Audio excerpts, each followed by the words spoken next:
Guys, after I got fired, I think I lost my apology.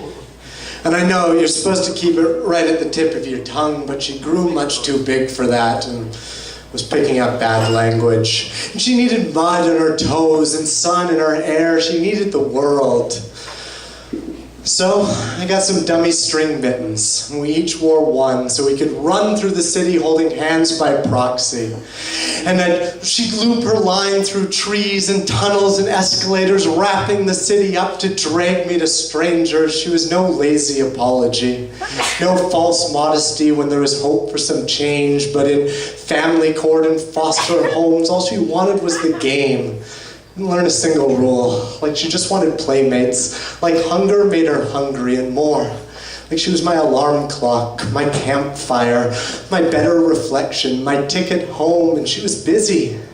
Making friends in libraries, making dollars for change. She was busy falling in love with runners pushing themselves and mothers pushing strollers and old men pushing boulders up the long side of mountains, and there's no mountains in Winnipeg. So every abandoned building to stare out at her with hollowed eyes became her Everest, and its fire escapes twisted into treasure maps. She would never rest until she solved them, because at the end, it'd be summertime. And clean-smelling sheets dangling from the line, and the lost puppies that she would find on the streets and hold under her parka for miles, until I'd finally catch up and she'd flash me a smile like a sister on a sickbed and say, "Look, can we keep it? Look, can we help?" But it didn't need a big brother. It needed a vet, or a blanket, or a friendly butcher with something to spare, and its owners just needed the money to care, and I didn't have it.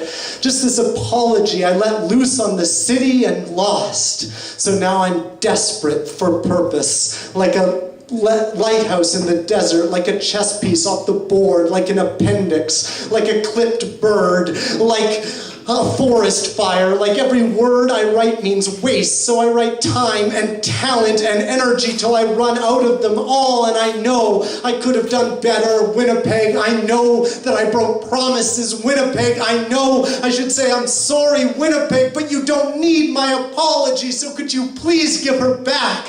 So I can mean what I say again, regret my mistakes again, remind me I gave up so I can remember to care and stop running from empathy like a little boy lost in the woods, running to nowhere with the wind picking up the loose end of his dummy string mittens trailing useless behind him.